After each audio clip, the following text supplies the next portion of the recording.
Yo, what's good, YouTube? It's Stories of Yanko back with another video, and today we're gonna be talking about my boy Dmitry Bivol, one of my favorite boxers, probably my favorite boxer outside of Boots, and Shakur, of course, but and Abdullah Mason, of course, but yeah, I think Bivol is like probably my second, but he is number 3 on my list of pound for pound. Yes, in a way, he's up there, but you know he hasn't beaten 2 undisputed champions. So yeah. Anyway, shout out to Dmitry Bivol.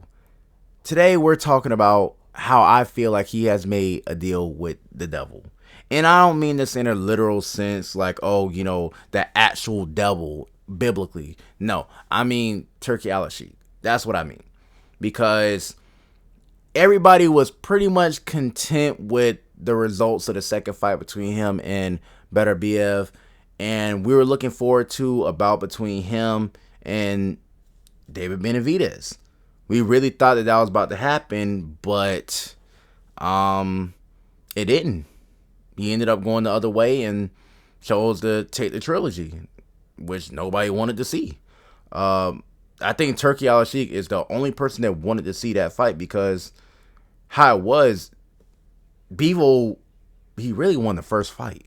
If I'm being honest, he won the first fight. So when he won the second fight, pretty much everybody was content because, like, okay, we kind of saw the first fight, but I can see how you can give it to Beterbiev based on pressure. But then he just turned it up on him in the second fight. He did pretty much the same thing, but he saved his gas tank, played possum, and then turned it up on him after the middle rounds. Like, come on, man. Like, complete masterclass. And then Turkey Al-Sheikh, oh, he doesn't want the Benavidez fight. I don't know what he has against Benavidez. I don't know. I guess because he was like, oh, we can do stuff here in the States. Listen, Benavidez, you're in no position. Bivol was definitely the A side, 100%. Anybody that you fought that came out of that fight was going to be the A side. You are the B side. You are just getting to 168. And honestly, yes, you beat David Morrell, but dude, you haven't hurt anybody at 168. You have not 168. What the fuck am I talking about? 175. Excuse me, my bad. I'm thinking about my bad. You guys, my bad. I'm tripping. 175. I'm tired. I've been up all night recording videos. So y'all please, when I mean please, excuse me, okay? But listen, man, you have not hurt anybody at 175. You're in no position to demand anything. You have been the undisputed interim champion. Like, chill out. I just don't get it. And then they script Bivol. You see the things that they do when it's not one of their people. The WBC, that is the worst sanctioning body. They have the best looking belt outside of the IBF. They have the best looking belt. But the worst sanctioning body. Like, they bend the rules and do all this other stuff. You see what they did for Canelo versus Benavidez. But when it came to they've been trying to screw over Bivol. So I guess when he chose to go the other way, it just made it easy for them to email Benavidez that championship belt, and it is what it is. I'm not gonna sit up here and say Bivol did absolutely wrong, but I don't know. Like, maybe he's just trying to stay in Turkey's pockets. I don't know. The money is definitely there. Yeah, the money is definitely there. But people want him to fight somebody like a Benavidez or a Pataya, which I think is crazy because I don't see Bivol going up to cruiserweight. That's ridiculous. But yeah, man, it's tough, bro, just to see one of your favorite fighters in somebody else's pockets, feeling like, oh yeah, like he has to do all this. He can't do. I'm pretty sure that he wanted to fight Benavidez. I'm pretty sure he would have beat Benavidez' ass. I'm pretty sure he wanted to fight him, but it's just like, what does Turkey want to do? You can't even do what you want to do anymore as a fighter, as your legacy, because Benavidez on your resume, man, that automatically shoots you in top 3 if he wasn't already there, right? But hey, what does Turkey want? He said, I want the trilogy. I want the trilogy. I want the trilogy. I want. Who cares what you want? I thought this was about the fans.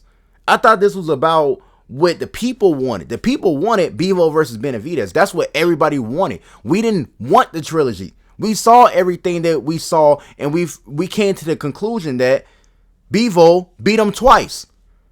He just wasn't gifted the first time. Beterbiev got gifted that decision. He got gifted that. Bivol won. Outright won. Decisive. UD. Like, come on, bro. He won that fight. He won the first one, and he definitely won the second one. So, what else do we need to see? We don't need to see a trilogy. Who cares, man? So, it's like the simple fact that Bivol, oh, man, bro. This man is stuck, bro. He's stuck because what happens after this fight? What happens? Who else is he going to fight? And I don't see him losing, but, man, listen, bro. Like, this is going to be a very annoying, very, very annoying trilogy because nobody wants it. Nobody wants it, bro. The only person that wants it is Beterbiev and Turkey. Those are the only two people that want it because everybody believes that Bivol won 2 times. I don't know. It's going to be hard to be locked in. But anyway, I hope Bivol finally breaks loose of Turkey. And, you know, he makes money off of this and he just goes a separate way because there's no other big fights to make unless you're going to move up to cruiserweight or Apataya is going to come down to 175. There's no other fights to make. There's no other fights to make. The division that he's in, you know, it's tough unless he's going to fight Colin Smith. Unless he's going to fight him, which I think that's more in line of what Benavidez should do. But I think that'll be a good challenge for him. Colin Smith is nice. He's nice. That fight between him and Buatsi, one of the best fights of the year. You could say that that's fight of the year. I wouldn't mind. I would go Eubanks, Conor Ben. I would go that. I would go there. But man, many good fights this year. But hey, man, that's all I gotta say. I hope Bivol finds his way and he's able to just get back to what he's doing or just retire. Like, Bivol has nothing left to prove. Like, if in my opinion, he has nothing left. There's no real fights to make for him. Not at that weight division, unless he's gonna move down to 160. Like 160, which I don't recommend. Or I really want him to go to 168 and take Canelo's belts. Like, that's what I really, really want. But Canelo, he's not gonna make that fight. He's not gonna make that fight. It's sad. I don't think he's ever gonna make that fight because people think that it's gonna be more competitive for Canelo at 168 with Bivol. It's not. This man is old as hell. He's moving old as hell. And guess what? Him and Bivol around the same age, if not the same age. But guess what? Canelo got way more miles on. Bivol is in his prime, like moving, amazing. Canelo, he can't cut the ring off for nothing. Nothing. He's not as big as Beterbiev. So, yeah, that's a wash. Same result. Same result.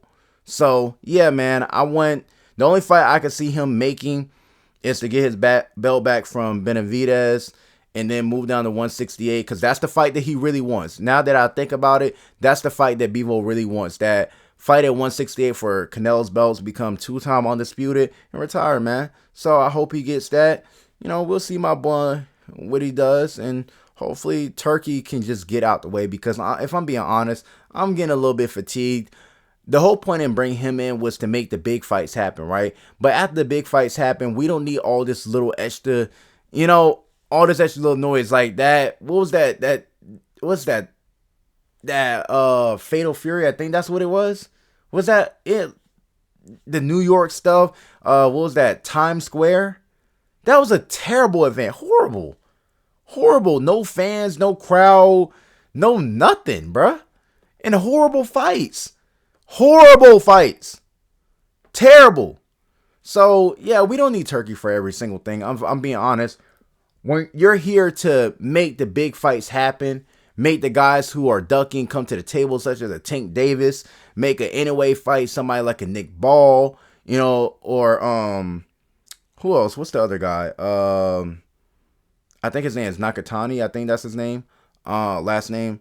Junto. I think that's his name. You're supposed to be here to make the big fights happen. You're not supposed to be here to try to sway or to try to manipulate certain things to fit your narrative. The big fights have happened. Move on to the next big fight. Keep trying to make something happen that people don't care about. We don't care. I genuinely don't care about the Ryan versus Haney 2. Storyline wise, it looks cool, but now that Ryan got beat by Rolly, don't look all that, it don't look that well. And Haney not having a great showing on his first fight back doesn't really. People could say, okay, yeah, he wasn't trying to get hurt or anything like that, but I mean, it is what it is.